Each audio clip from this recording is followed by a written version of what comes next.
Hi, my name is Caitlin Davis, and I'm here today to do our Science and Me reflection assignment.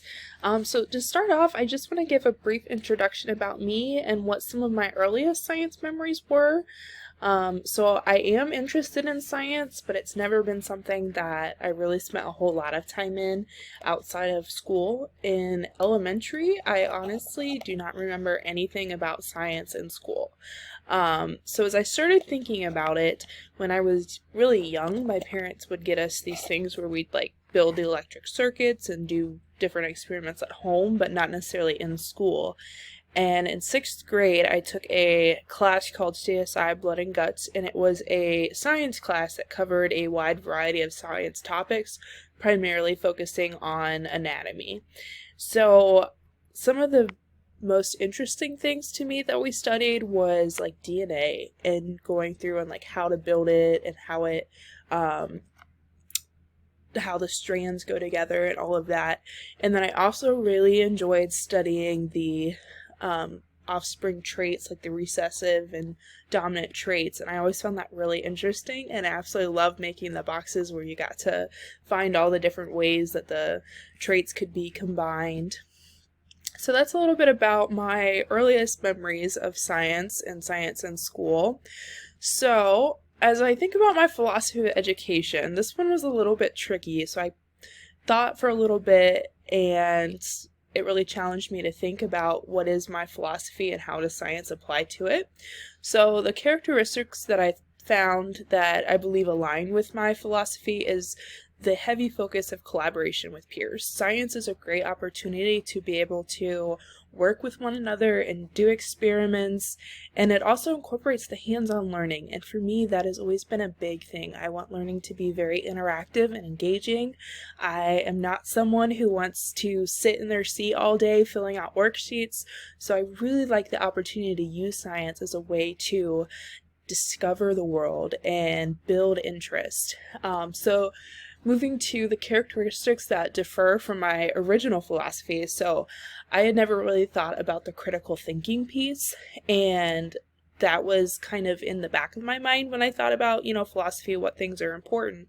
So I believe science really challenges that, especially in the experiments and like when we were in class, being able to work together, but having to think and learn that process of how to think and figure out the problems, and if something's not working, okay, what do we do to change that? So in class, with the STEM project that we did with the rubber bands and all of that, really brought that to my attention. The other is the worksheet work. In school, I remember filling out lab reports and lab reports and more lab reports.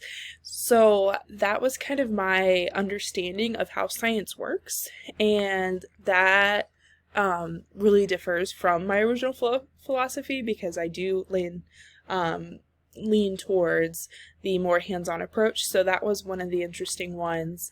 I did have the experience of seeing science in the ways that do coincide with my philosophy. One example would be I was on a field trip with the preschool class, and we went to Spy Spot, and they were learning about habitats and animals, and one of the examples that they were working with is the polar bears in the Arctic, and they had a kid dress up in different things that represented the different ways, like the different parts of the polar bear's body that help keep them warm.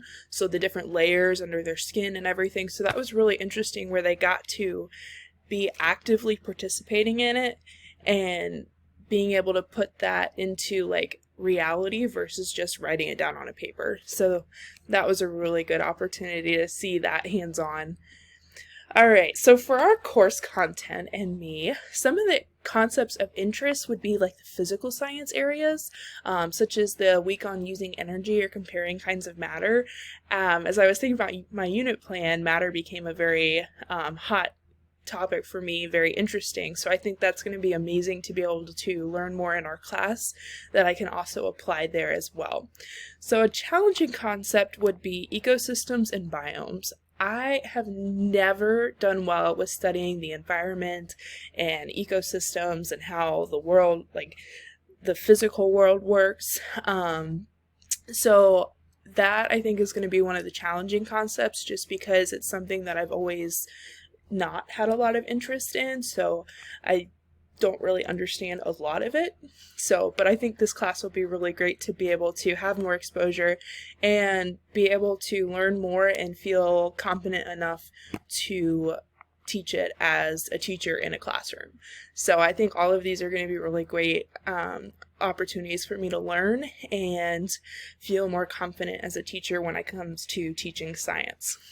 So my last slide is, I went through the Ohio standards and I found some really cool ones, and then I looked up a bunch of different ideas. So the one that I settled on is light and sound. So light and sound are forms of energy that behave in predictable ways. I found 2 standards that address specific aspects of light and sound and how it travels. And as I was thinking about how would I introduce this, I found this activity that's called the magic drawing refraction of light. And I thought this could be a really fun experiment to have kids like try to figure out, how is the arrow going the other way?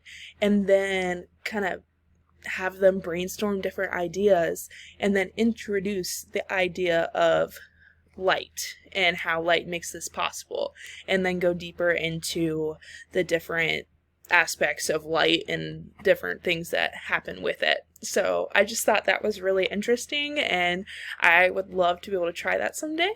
And that is what I have for you today, and thank you so much. I look forward to this class and learning more about science and how to integrate that into my future classrooms.